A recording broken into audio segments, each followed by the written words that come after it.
Well, good morning. We're continuing this morning our series called Starting Point. Starting Point. We've been reminded that everything has a starting point.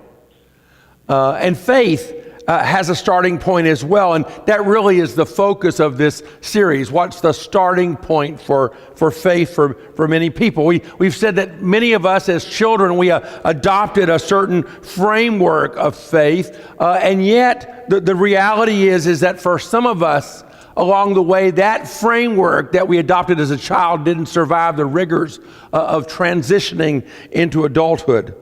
And so for many adults, they need a new starting point or a fresh place, or maybe they never actually developed any framework at all, and they just need a start, a place to begin to look at faith.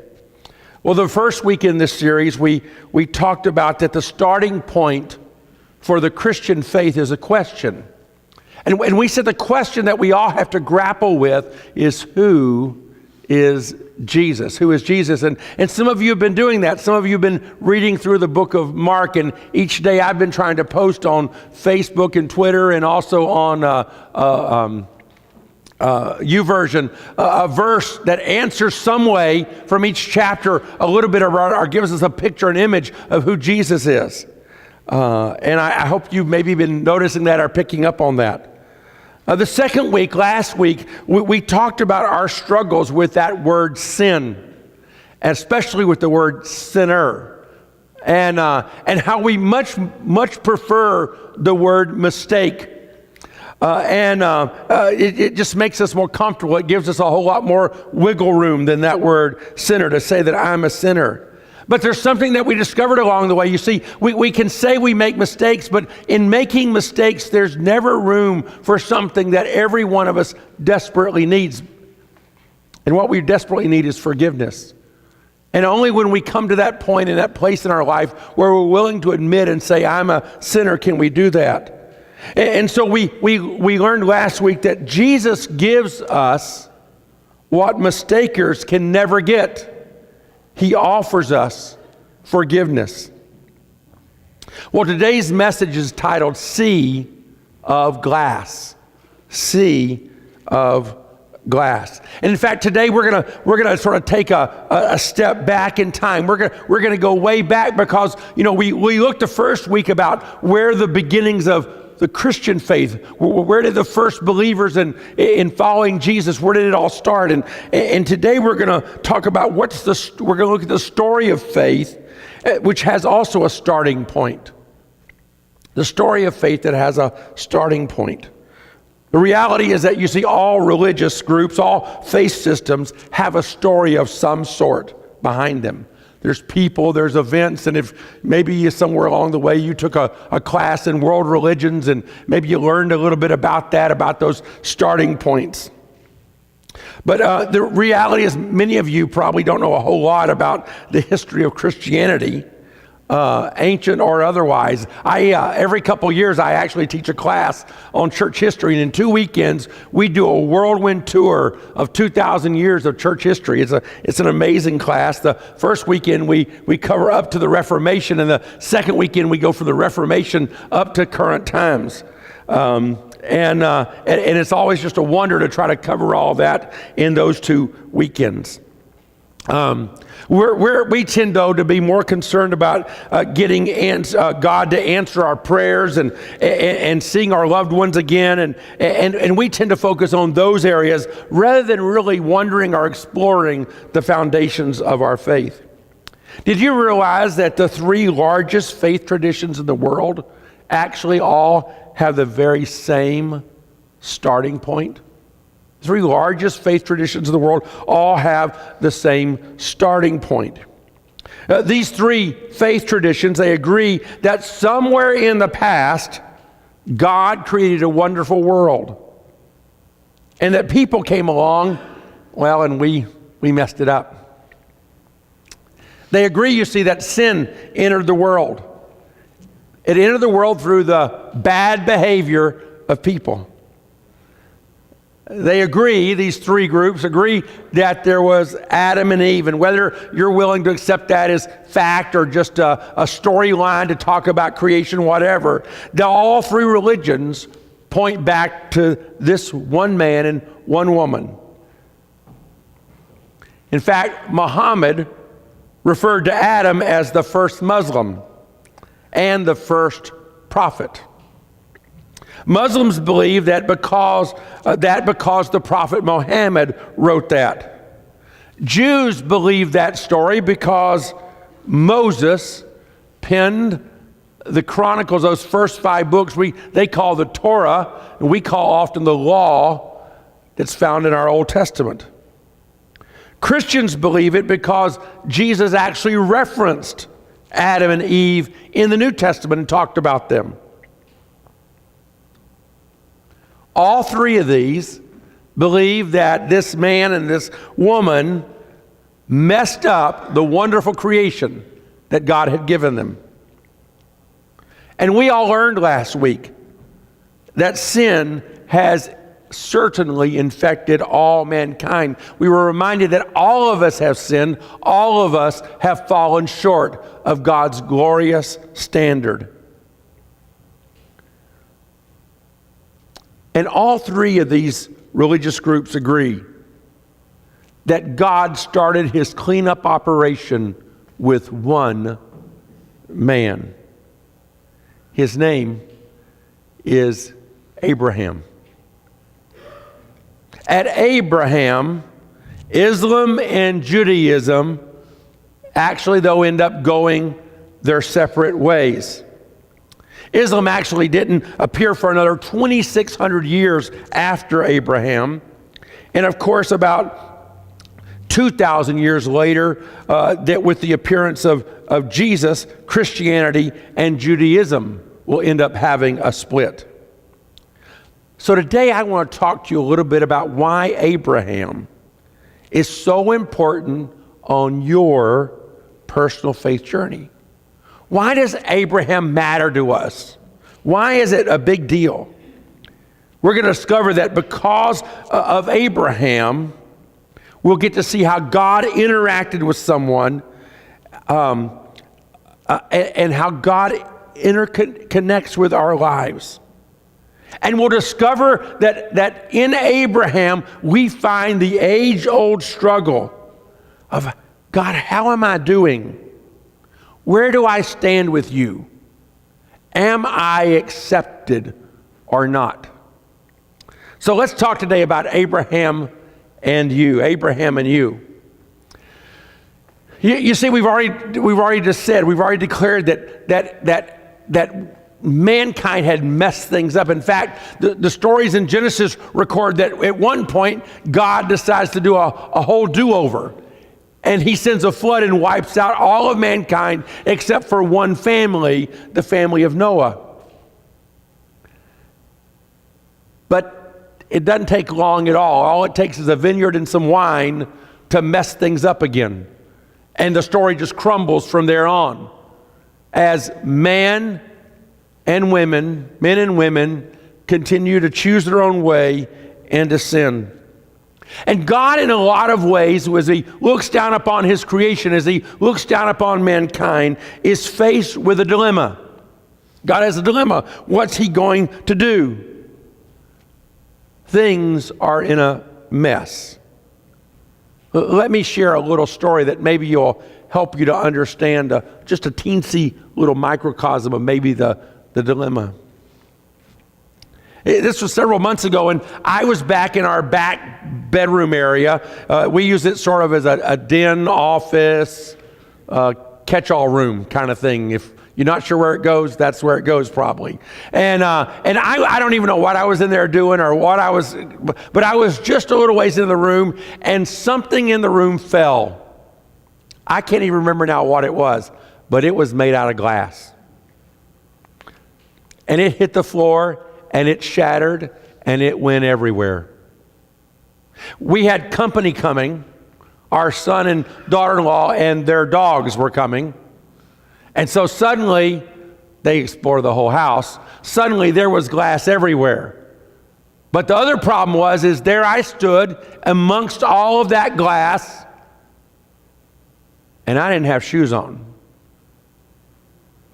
Cindy heard the noise, and she came hurrying to that back room, and she looked in the doorway, and she looked at me and said, "What in the world have you done?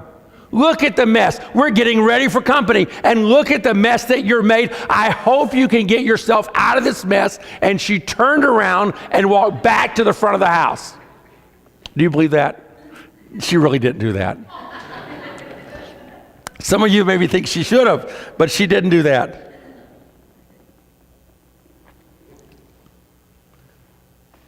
No, Cindy began to check out the situation and try to find out how to get me out of the mess I was in safely, to rescue me from my sea of glass around me. And she began to pick up pieces of glass and make a way that I could get extricated from the mess, and then we could begin to work on the bigger mess that was around me. It's interesting, some of you imagine that right away that Cindy wouldn't have done that. And yet the reality is sometimes deep in our hearts, we think that's just how God acts and reacts. That he looks at the messes that we've made and he says, "Serves you right. Hope you can fix it up. Hope you can get yourself out." And he turns around and walks away from us. Some of you have that kind of image when it comes to God. That's what God looks like. That's how God responds in the midst of your sea of glass.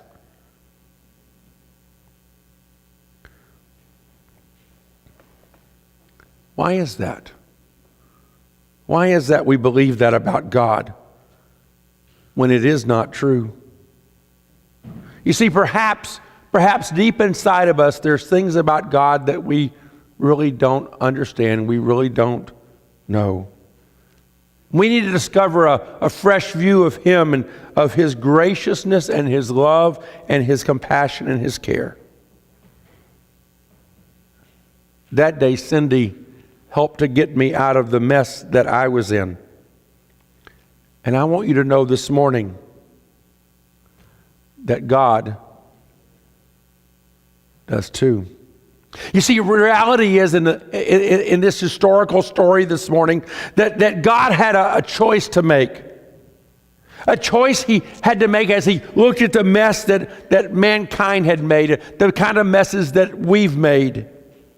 And one of the options in God's great dilemma that he had was he could have just sort of hung a out of order sign on the earth and walked away and just left us all to fend for ourselves and make it the best that we could. That was an option. Or he could get involved. Get involved. It's interesting, all three of these major faith traditions believe that is just what God did. God waded into the mess that we had made. And he started with one man by the name of Abraham. God's starting point was Abraham. As he looked at the mess, he started with this one person. He chose this one person to start with. And you need to know, sometimes we have these overblown ideas of the characters and the people that God chooses throughout the scriptures, has chosen to work with and that he reached out to. And we have these amazing kind of things about them. And we just think they're so different from us. But I want you to know they weren't. They were people with the very same struggles as we all have, and they dealt with issues like many of us have dealt with. Abraham was just a normal guy that lived in a city called Ur. In fact, originally, his name was Abram. He had a wife named Sarai, and they didn't have any kids at all. They had some family. They had a nephew because the nephew's parents had died, and so they were sort of looking after him. And Abraham had a dad, and there were some other relatives and stuff, but he was just a normal guy. In fact, let me just tell you one of Abraham's stories.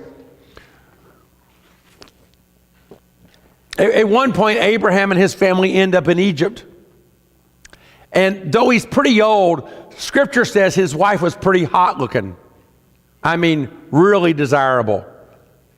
I don't quite get it, the whole thing. I mean, at 80 years old, but she was, and she was so fine looking that somehow Pharaoh happened to notice. And so Pharaoh is going to take her to be one of his many wives. And Abraham, in order for this to happen, Abraham says that she's just his sister. Because he's worried that if they think she's his wife, they'll kill him and take her anyway.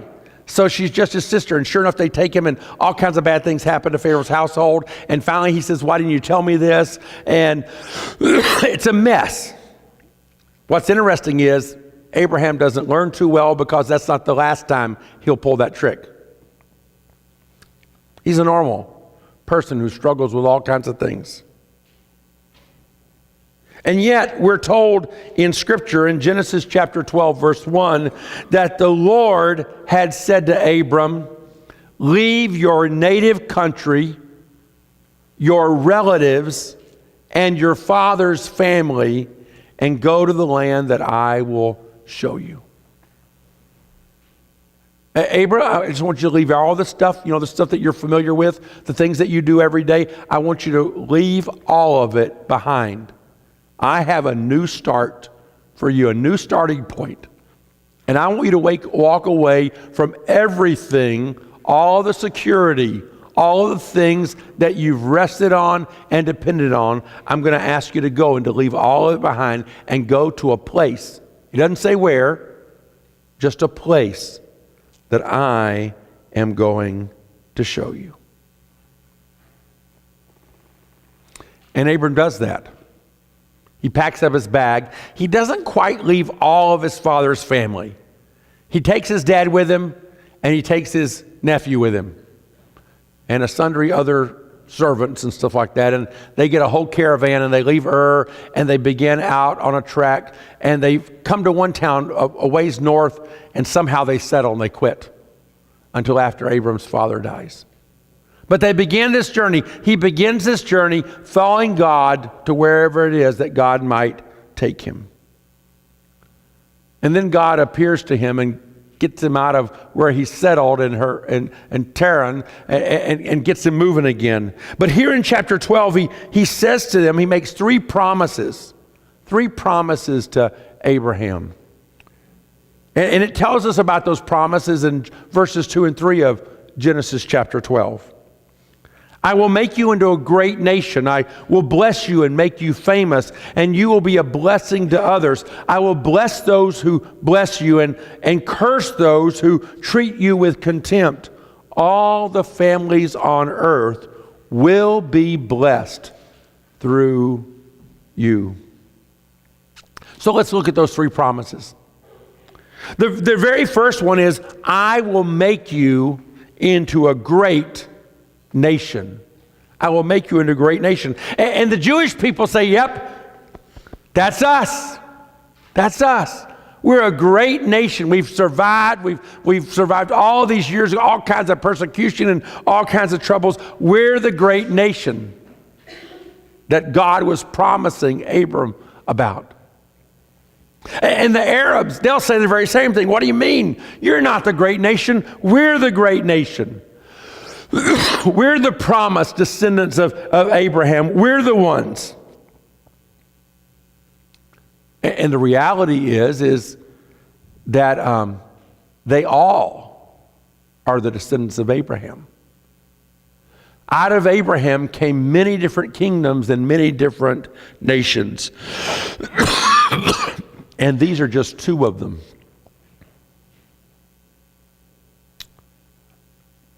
He went on to say, I will bless you, the scripture says, and I will make you famous, and you will be a blessing to others. And that's then that second promise. I will bless you and make you famous. Let me ask a question this morning. How many of you before today had ever heard of Abraham? Just put your hands up. Had you heard of Abraham? Some of you aren't sure. Have you heard of Abraham before? Thanks, Vicki. There, good job. Okay, she had to nudge Jim a little bit and remind him he had heard about Abraham. Okay, so you've heard about Abraham. Let me ask you another question. How many of you have heard of Chedorlaomer? Anybody here? Raise your hand. You heard of Chedorlaomer? We got one. Okay. He lived around the same time, and he was a famous king. He was the king of Edom. And everybody knew who he was in that day. Not everybody knew who Abraham was. He was just a little guy traveling around with some family through the countryside. But everybody knew who this king was. And yet, here 4,000 years later, except for one, we don't really know who this guy is. Nobody knows him. But we know about Abraham. I will bless you and make you famous. The scripture goes on, I will bless those who bless you and curse those who treat you with contempt. All the families on earth will be blessed through you. And here's this third promise. All families on earth will be blessed through you. Now it's interesting. It's interesting. Each of these religious groups interpret this last blessing with a little bit of a narrowness. You know, it's the Muslims. Well, that's right. He's blessing our families. And the Jews would say, look, yep, he's blessing our families. We're the families on earth that are getting blessed because of Abraham. Look how well we've prospered. Look how well we've done. And even us Christians who trace our lineage back to him as well would say, look how God is blessing the church. We're all descendants of Abraham, spiritual descendants of Abraham. And God would say, you just don't get it. Abraham, through him, all families, not just certain segments of families, all families were going to be blessed. Well, you need to realize something's going on in the story that we haven't talked about yet. Abraham's getting old. I mean, like really old. And him and his wife Sarah still haven't had a child. They still haven't had a son to carry on the name, to carry on the family lineage. And the reality is that if Abraham dies, since there's no son, all of his resources, all of his wealth will actually end up being passed on to his head servant, Eliezer. And Abraham's concern, God's promised him this stuff. You're going to bless me. You're going to bless through me. You're going to bless the world. But how's that going to happen? I don't have any kids. And in Genesis chapter 15, verse 4, it says, then the Lord said to him, no, your servant will not be your heir, for you will have a son of your own, who will be your heir. Abraham, you're going to have a son, and that son will be your heir. Now, him and Sarah would have sort of scratched their heads, right, and said, how in the world could this happen? And in fact, at one point, Sarah gets a great idea and thinks this is the way it's going to happen. And in her own way, in her own imaginings, she tries to have it happen in a way that was not God's original plan. How's it going to happen? And so God does an amazing, this is an amazing picturesque kind of story at this section. Then the Lord took Abram outside and said to him, look up into the sky and count the stars if you can. That's how many descendants you will have. Can you just imagine it for a minute? You ever been out in a place where there's not a lot of city lights, way out, away from everything, on a beautiful starry night, and just looked up and seen the glory of the heavens and just the stars all filling the sky? And God says to him, look up at that. That's how many descendants you're going to have. I know you don't have a son. I know you don't have an heir. But Abram, I want you to trust me. Trust me with something that you're really going to have a hard time trusting me with. Trust me with this. Then the writer of Genesis tells us something amazing. It's an amazing statement, and this whole story, it has survived over 4,000 years. And it has profound implications for you and for me. Because in this very next verse, God states the nature of the relationship between him and between man. How in the world can someone as small and infinite as us have a relationship with God, who's almighty and who is infinite, and we're so small and finite?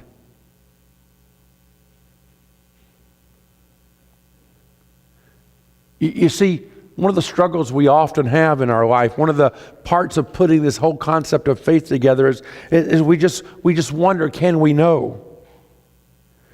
Can we know God?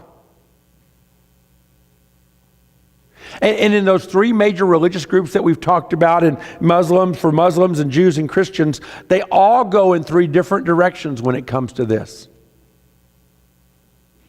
But listen to what happens. Verse 6. And Abram believed the Lord, and the Lord counted him as righteous because of his faith. Abram believed the Lord, and the Lord counted him as righteous because of his faith. You see, through Abraham, God introduced a new relational equation.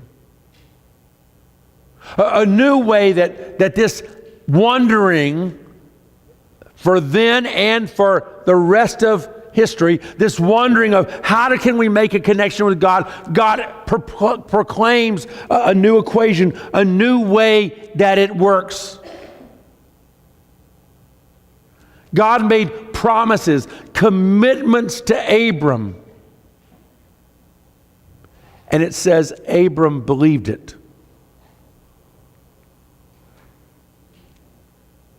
And it isn't that he just added a piece of information. It really is that he counted what God said as true. He trusted him. You see, trusting God resulted in a right standing with God. Trusting God equals a right standing with God. That's the new equation.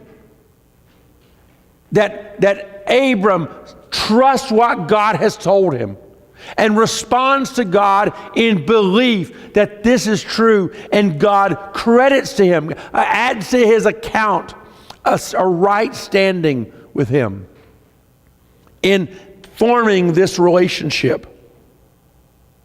This is actually the first historical writing that signifies anywhere at all that a human can have a right standing with God. No matter what other religious group you go to, no matter where else you look in all of the religious writings to this point, nowhere at all will you find this sense that by simply trusting can someone have this kind of relationship with God. And so the great declaration here is that righteousness comes by faith. Righteousness comes by faith. Righteousness comes in that moment when we're willing to put our faith in God by trusting Him with all of the outcomes and all of the tomorrows. And yet, interestingly enough, this great revelation, this great truth revealed in the story of Abraham continues to get missed to this day. The Jewish people have missed this. In fact, when Jesus showed up, they said, "We don't need you. We don't need the Messiah. We have Abraham. We're Abraham's sons and daughters." Because you see, to them, it's all about being Jewish. It's all about who you're related to. And if you're a Gentile, so you aren't Jewish by birth, well, you can be grafted in. You can convert to Judaism and be grafted into the family so that you're related to Abraham. You see, for them, this sense of connection, this sense of relationship is all about birth. It's all about birth. Who are your ancestors? That makes the difference. Muslims miss this as well. They believe in one true God and His prophets, and they believe in doing works of righteousness.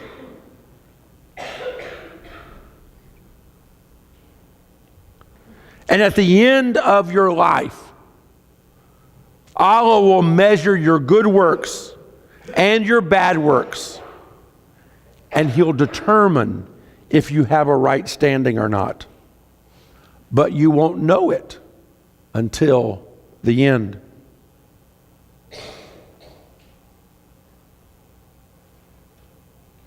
For Muslims, they believe it's all about behavior and belief. Do you believe all the right things, and do you have all the right behavior?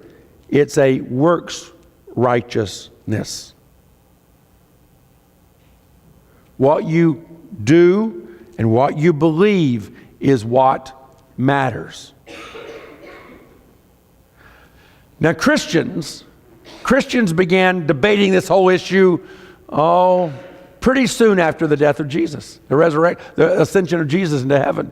They began to debate this. How do you have a right standing? And they argued about this. And some people said, well, you have to become Jewish. And you have to begin to follow the law of Moses and do all the things of Moses. And yet the Council of Jerusalem said, no, that's not what you have to do. And they laid out some things that you have to do in order to have this relationship with Jesus. Because others just said, that's impossible. There's no way you can ever do that.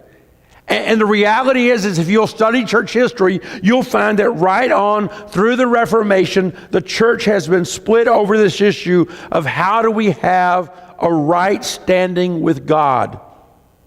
How do we know when God says you're approved? And at the Reformation, Martin Luther declared that it's by grace, it's by faith that right relationship comes. And there was a major shift in the church because of that. So the struggle is it birth? Is it behavior? Or is it belief? Or is it a combination of those things? When 4,000 years ago, God revealed it all to a man by the name of Abraham. And in reality, it's so simple. And yet, over the years, we've made it so complicated. This God who saw us in a mess of our own making, in our sin and disobedience, in our complicated lives,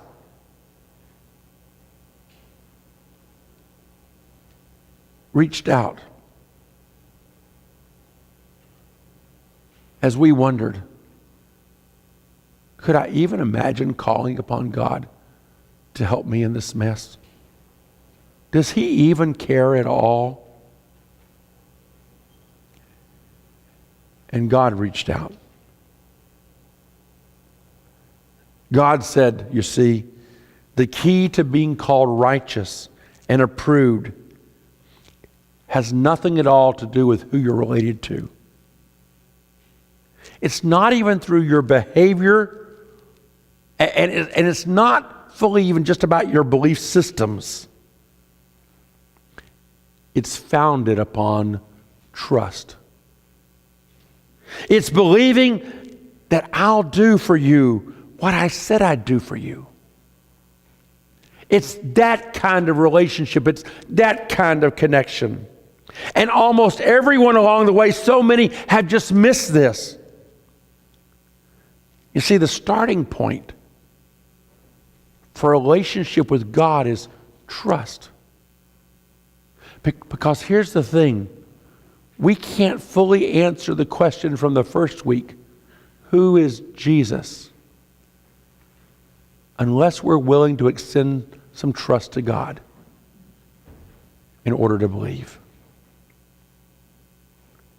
And for many of us, this is hard. It's a hard way because of the way we've been raised and the way we've been taught. And we think oftentimes I have to do all of these things. And if I do the things, then God will love me and accept me and I'll be approved. And oftentimes we've got it so backwards. Now, you need to know this morning, I'm not saying that behavior doesn't matter at all in our lives. I'm not saying we can just go and live and do anything we want to, but we've often made behavior the first step rather than a second or third step, whereas trust in God is where we start.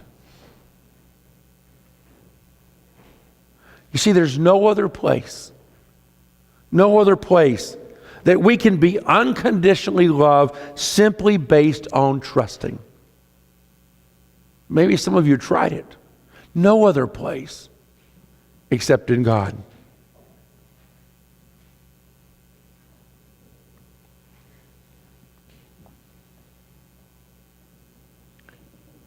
But in this story this morning of where these faith journeys begin, God's work,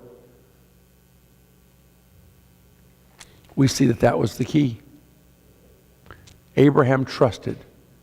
He believed God and His promises, and God counted it as righteousness. You see, there's really no way at all for us to receive Jesus without trusting.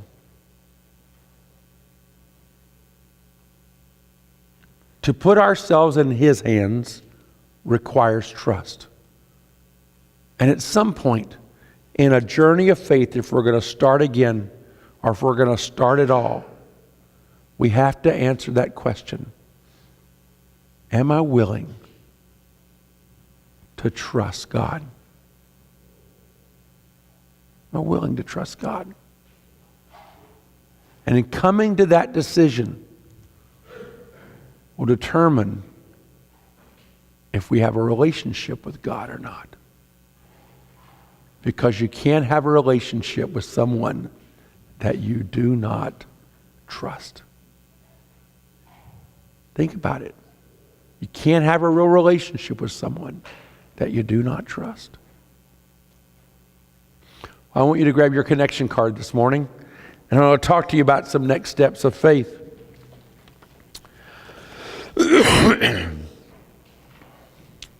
I invite you this week to meditate on that very last verse in Genesis chapter 15 that we looked at this morning. And there, we found that great declaration. And Abram believed the Lord, and the Lord counted him as righteous because of his faith.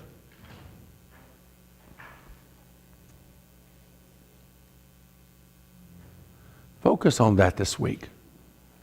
Maybe you need to even ask, do I really believe you, Lord?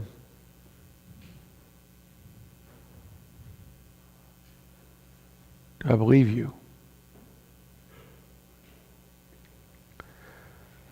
A second possible step this morning is to recognize that, for some of us maybe to recognize that there's an area of our life where we're having trouble trusting God. There's some areas it's no big deal. We trust God. Oh, He'll take care of that. No big deal. But maybe there's some areas where you're just struggling with really trusting Him. And your next step this week then is to take steps to build your trust level with God. To go to Him and just to talk to Him about that area. And to seek to freshen and anew, take some steps where you can just lay that and give that to Him. For others of you this morning, it might be to admit that because of an experience in your life, it's difficult for you to trust God. There's something's happened somewhere along the way and it broke faith. Maybe you were wounded or damaged in some way, or maybe there was a prayer that you prayed and God didn't answer it the way you thought He would or the way you thought He should. And because of that, you're struggling with, can I really trust Him? And this morning you just say, would you pray for me? Would you pray for me about that? And then maybe in these weeks that we've been looking at who is Jesus and our need for forgiveness, which means we have to be willing to admit that we're a sinner. And then here we are, a need to trust Him. Your next step would be to trust God with your life by starting or restarting a relationship with God. As you come to Him with your mess and you receive His forgiveness and guidance for your everyday life. What are the steps? Where is it that God is leading you, speaking to you today?